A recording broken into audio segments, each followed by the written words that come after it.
Thanks to the quick turnover rate on day and date, I was able to watch The Northman on Peacock, and thanks to audio description, I was able to understand it. So, how did I feel about The Northman? Well, let me give you a hint. I hated The Witch, and I haven't seen The Lighthouse. So did I enjoy this Robert Eggers movie? I don't know. IMDb says he's a visionary director. Sometimes when you throw lots of money at visionary directors that used to make movies of small amounts of money, they don't always make the best product. So what happened with The Northman? Well, first, as a reminder, I am going to get into audio description because I'm a blind film critic. So we'll talk about that and is it useful and how is it useful and and some stuff. But first, the movie. So what's the movie about? Well, it's Hamlet. I think actually they're pretty openly. They've talked about sort of promoting the film, how it's, I guess, based on possibly the original, like the true Hamlet, like the real Hamlet that, Shakespeare made his story off of. Like there was some Viking story and this is based on that. So I don't know how true that is. I don't know that really matters. But I like to picture this as The Lion King because it was really funny. At certain parts of the film, to think of like following the beat by beat and watching and being like, okay, so Simba's gonna go off with Mufasa now, and so it's got a good cast. It's got some weird things happening with it. It's got Alexander Skarsgård is playing Nicole Kidman's son. That's weird. I think Hollywood, once we've seen people have sex and he's played her abusive ex and won an Emmy Award for it, I don't think she can play his mom believably anymore. Call me crazy, but I just kind of feel like after Big Little Lies, they've lost the right to play mother and son. It's just a small thing maybe the casting department could have possibly thought of, because at no point was I like, oh, Nicole Kidman is totally believable in this role. And then when they went all creepy with it and decided to have her like kiss him, I was like, well, fucking of course, because she's remembering like how good of a kisser he was in Big Little Lies, so she's getting it again. Not really. He's a terrible person in that series, but honestly, you can't do that. If like, I don't know, cast somebody older. I don't have a suggestion for you, or cast somebody younger than Alexander Skarsgård or something. But this didn't work for me in that measure. Sorry. It was every scene they were in. That was all I could think about. I was like, why, of all the people you could cast, why? How did this casting come together? Why? It's not even like it's been like 20 years since Big Little Lies, and like they're like, maybe people have forgotten. Maybe they forgot. It hasn't been that long since Big Little Lies. There are still people who are like, hoping there will be a season 3. So it just has not been long enough for that casting to be okay and to make people comfortable. We've got a lot of people I didn't really recognize, but we've also got Anya Taylor-Joy, we've got Ethan Hawke, and we've got Willem Dafoe. And might have been really cool to have maybe somebody closer to Anya Taylor-Joy's age than Alexander Skarsgård, because he gets to have somebody playing his mom that's closer to his age, and somebody playing his love interest that's considerably younger than him. So it's just all about casting. But I get it. He's super jacked, and I don't know, and he's well known enough, and he's, I guess, Vikingish enough for this film. But once you get past that casting, that weird casting decision, is the film any good?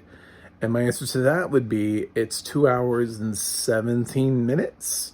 It does not need to be 2 hours and 17 minutes. Part of it is the fact that actually I really enjoyed the film at the beginning. I thought it was like really action packed. It was really good. Everything was moving good at a really good pace.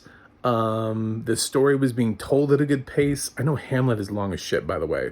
Just, I mean, Kenneth Branagh reminded all of us of that when he made his adaptation, years ago, with ungodly long Hamlet adaptation.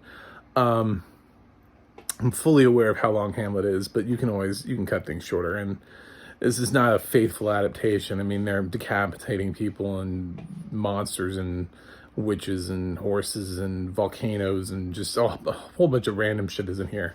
So this is not straight up Hamlet. But I couldn't even find all the Hamlet characters represented, to be honest. I found like most of them, but it's not all of them. Yeah, it follows it. So obviously that, just like in Hamlet and in The Lion King, Mufasa's gonna die. And Mufasa dies. And Simba, is ordered to be killed by his uncle, just like in The Lion King. I'm gonna keep comparing it to The Lion King because it's much funnier. So then little Simba, well, first of all, little Simba manages to get in a nice little blow there before he runs away. But he runs away, just like he does in The Lion King. These are not spoilers if you've followed any of these films before. These are only spoilers if you have no idea what Hamlet is and you never saw The Lion King. So Simba runs away and vowing to avenge his father, which is slightly different than The Lion King, because in The Lion King, Simba's like, nah, I'm not going to avenge my father. I'm just going to go off and do my own thing. So in this film, Simba goes off in Hakuna Matatas with some berserkers, and they do this wolf dance. Was what we see is how he grows up from little boy into Alexander Skarsgård. And then adult Simba turns into Anakin Skywalker there for a little minute. They're seen raiding this village, and they burn this house full of children. And I was like, oh my God, he's going to become a Dark Lord, and he's going to become a Jedi. Oh, it's happening. It is happening. This is also going to be a Star Wars film, which is also very Hamlet-y, kind of. It's very Shakespearean. I could totally see this happening. So I was waiting the whole movie for Simba to whip out that lightsaber and just go nuts. Didn't happen. I was so disappointed. But I don't know what's up with these heroes that we're supposed to be like, that we're supposed to relate to, like murdering children in mass. Yeah, obviously, like in the Star Wars franchise, every time it happens, it's for like a character that, but then like later on, they ask us to redeem that character, like Vader he did a good thing at the end, and he's in like, we see his face up there in the sky with the good Jedi. And then Kylo Ren that murdered a bunch of Jedi kids, and then later on, he's falling in love with Rey, so we gotta like Kylo Ren. And it's like, no, dude, they just murdered a bunch of of course, same thing. This is our hero, and he's watching these kids die, and it's just like, well, God damn it, can't we just have a fucking protagonist? Like, can't we? Simba didn't watch a whole bunch of kids die. Why did they need to put that in there? Anyway, so he gets wind of some happenings and finds his way slowly, eventually home. Feels like he's trained enough and he's a warrior enough, and sneaks his way in gladiator style, doing the slave route, like Maximus did. This is where the film becomes Gladiator. Simba becomes Gladiator. So this film is beat by beat. I love Robert Eggers is a visionary director in many ways, but this film will remind you of so many other films. It's just, I was reminded of The Green Knight. I was reminded of, just like every other, like all these little films along the way. I was like, oh, they kind of did that in that one film. And that's how he gets back over there. And then you wait for the buildup of the climax and the finale. So, yeah, I'm not going to tell you the whole thing. I mean, Hamlet and the Lion King will, but, yeah, stuff gets weird. They play Quidditch or something. I don't know what it is. There's a sport that they play in this thing, which I guess we needed to see. If anybody knows what that sport is, representative of, cool. I don't really know what that is. It just seemed like, based on the audio description I was getting, it seemed like they threw a ball up in the air and both of the teams just beat the shit out of each other until somebody was able to capture the ball and then like hit a post with the ball. And I guess they scored? I don't know. I did not understand that game at all. It doesn't feel like anything we have currently. It's not soccer. They're not kicking the ball around. They're literally running out on the field with a bunch of baseball bats and beating the shit out of each other. It's crazy. This film is definitely violent. It's got some stuff you might not be like 100% comfortable with your kids watching. So I definitely would think of that R rating as being like a solid, it's there for a reason.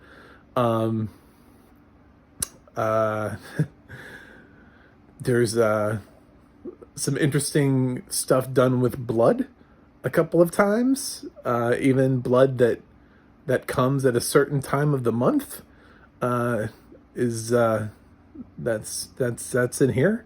And I don't know what else to tell. Lots of people get decapitated, as people do in films where there are swords. Yeah, it's honestly, did I love it? No. Did I hate it? No. There's stuff here to like.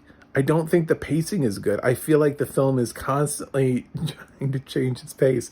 It's like it'll lurch forward and suddenly it becomes like really interesting.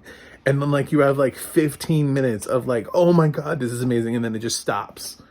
And it's like, slow it down, slow it down, slow it down. Oh my God, we gotta keep going. It just keeps running. And it just keeps running. And then, whoa, yeah, no, stop, slow down. So bring it back. Bring it back. Real slow like. Okay, keep running. Like it's very oddly paced. But it's definitely way better than The Witch. And yes, there's metaphor shit in this too. So for people who are like, well, you just didn't get the metaphors in The Witch.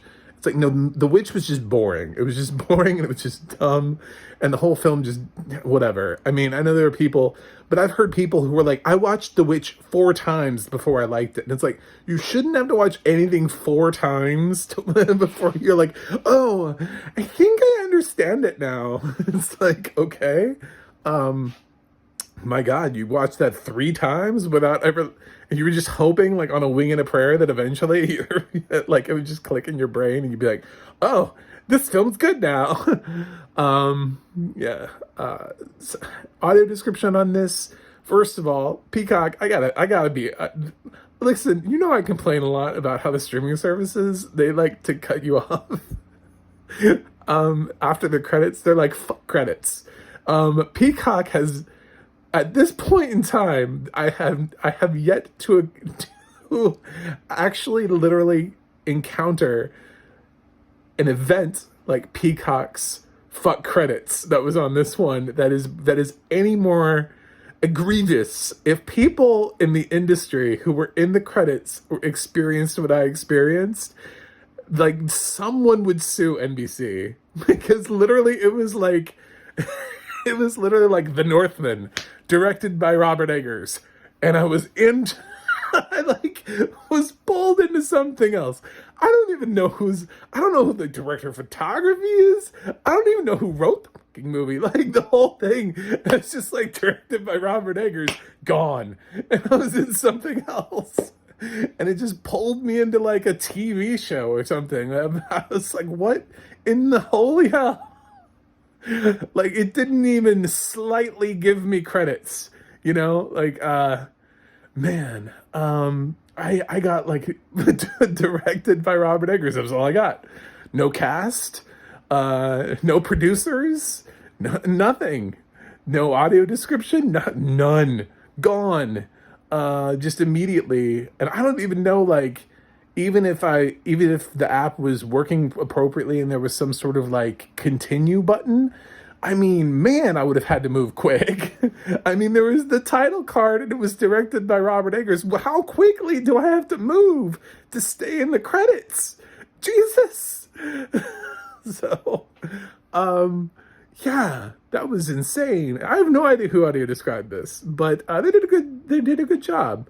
There's some times where they're speaking in their native tongue and it's not translated, but then again, I don't know that it is translated for visual audiences. There might just be times where there's foreign language. I've seen that before in films where it's not always subtitled, and they don't want you to understand what the dialogue is. So I don't know that I missed anything. Otherwise, the film is really well described. That would be the only note that I would have, is only if the people in the theaters got subtitles would I give a knock on the audio description for that. Everything else, I mean, there's a lot of action in here. There's a lot of gore. There's a lot of shit here to describe. And it's this world that Robert Eggers created, and the audio description is on point. I just noticed that there were times where they were not speaking English and we didn't get audio, we didn't get a translation. However, there were a couple times where we did get translation. So it wasn't consistent, which kind of is why I'm questioning it. I don't know. So that's just a thought that I have on the audio description. But I mean, we kept remarking about the color of people's hair and what people were doing with blood. The ravens that were throughout this film were pointed out. Just a lot of things. It's very, very great, very good audio description. I felt like I was immersed in Robert Eggers' creation in this world.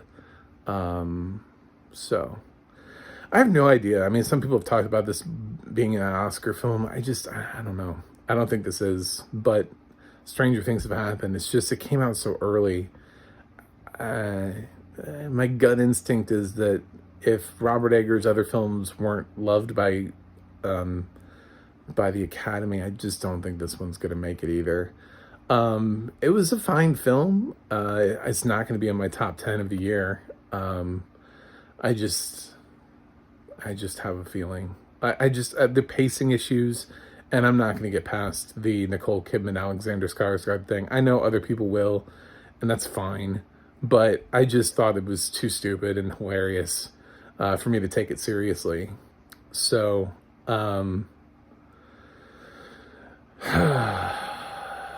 yeah. But overall, compared to The Witch, like, my God, I'm on like a completely, now I can finally talk to people about like Robert Eggers in a positive way. I can actually be like, oh yeah, I totally get what you're saying. Yeah, he does have vision. It is a good film. Of course, I've been meaning to watch The Lighthouse, but yeah, this is way better than The Witch. I'm gonna give The Northman a B+. For all of its shenanigans, for all of what it is, there's some really, when it's good, it's great. It's amazing at times. So what if you can get through the pacing back and forth, if you can get through the I don't know why we're slowing down. I guess because he felt like he couldn't go, you know, just full pace the whole time.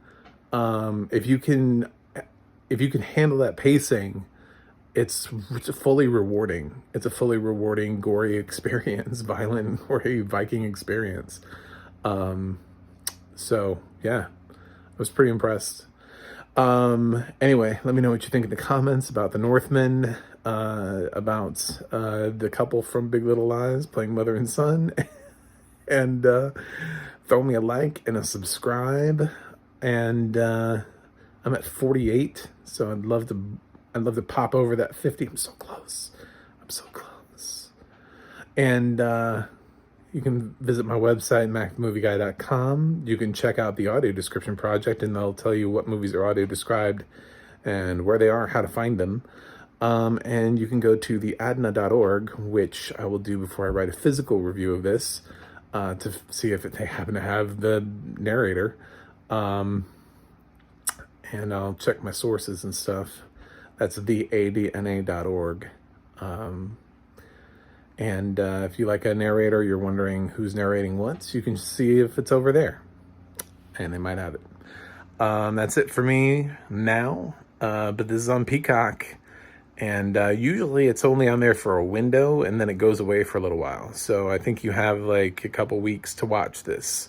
So I would get on that before it drifts away. That's it. All right. Good job, Simba. All things are connected in the great circle of life.